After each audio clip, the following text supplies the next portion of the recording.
बदलापुरात बलात्काराच्या गुन्ह्यातील फिर्यादीत झाली आरोपी। मेहुण्याला अडकवण्यासाठी वकिलाने रचला बलात्काराचा बनाव। पोलिसांकडून 2 आरोपींना बेड्या, तर वकील भाऊजी फरार। बलात्काराचा खोटा गुन्हा दाखल करणारी महिलाही गायब। बदलापुरात एका महिलेने आपल्यावर नोकरीच्या मुलाखतीसाठी बोलावून बलात्कार करण्यात आल्याचा गुन्हा दाखल केला होता।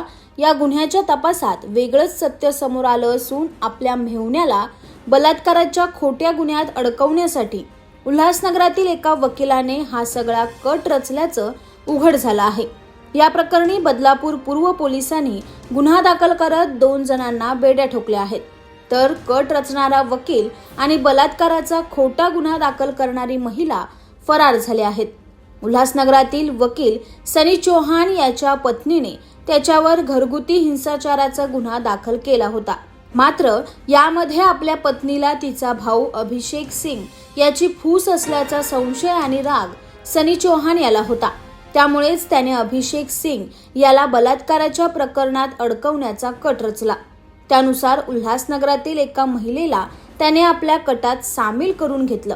यासाठी प्रथमेश यादव नामक तरुणाने अभिषेक सिंगच्या नावाने स्नॅपचॅट अकाउंट उघडत त्यावरून संबंधित महिलेशी चॅटिंग केली आणि तिला 30 डिसेंबर रोजी नोकरीच्या मुलाखतीसाठी बदलापूरच्या लॉजवर येण्यास सांगितलं।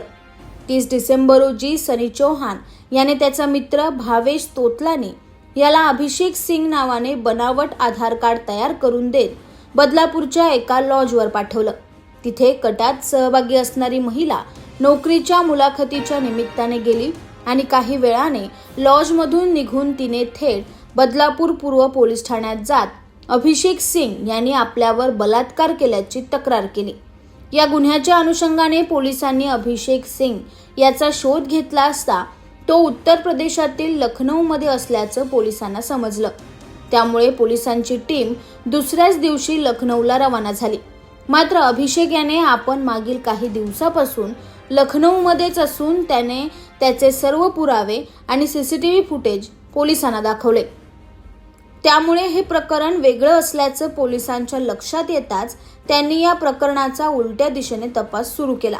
त्यात लॉजमध्ये आलेल्या व्यक्तीने अभिषेक सिंग या नावाचं आधार कार्ड जरी दिलं असलं तरी सीसीटीव्ही फुटेजमध्ये दिसणारा त्याचा चेहरा मात्र अभिषेक याचा नसल्याचं समोर आलं। त्यामुळे त्याचा शोध घेऊन पोलिसांनी अभिषेकच्या नावाने लॉजमध्ये गेलेल्या भावेश तोतलानी याला ताब्यात घेतले। त्याची चौकशी केली असता त्याने हा सगळा कट अभिषेक सिंग यांच्या बहिणीचा पती वकील सनी चौहान याने रचल्याची कबुली दिली।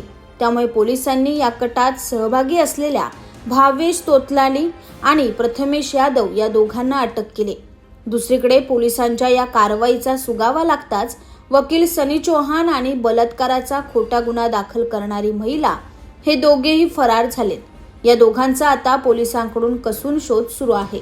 एक महिला शर्मा नावाची महिला आमच्या पोलीस स्टेशनला आली आणि तिने तिच्यावरती एका लॉजवरती बलात्कार झाल्याची माहिती दिली नोकरीच्या आमिषानातून।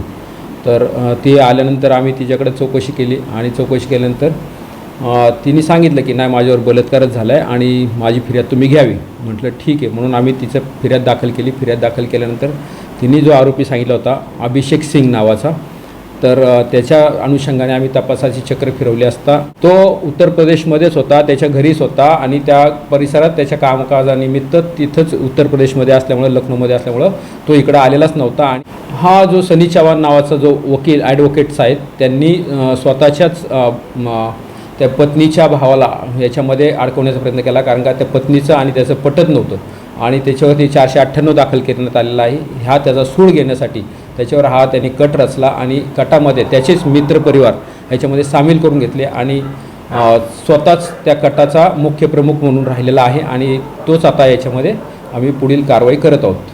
फरार असले तरी हे नाही, परंतु त्यातला जो मुख्य त्यांनी सांगितलं होतं अभिषेक सिंगच्या नावावरती जो भावेश नावाचा आरोपी होता तोतलानी, तो अरेस्ट केलेला आहे। जो यूपी तो लखनौ या ठिकाणी गेला होता त्याला देखील अरेस्ट केलेला आहे।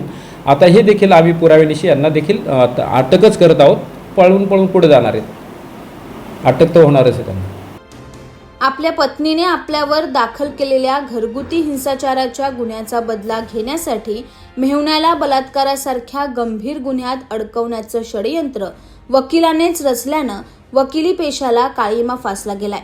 तर दुसरीकडे एखाद्या महिलेने तक्रार दिल्यानंतर तिचा गुन्हा दाखल करून घेणं गरजेचं असलं तरी काही वेळा एखादा खोटा गुन्हाही कसा दाखल होऊ शकतो हेही या निमित्ताने समोर आलं आहे.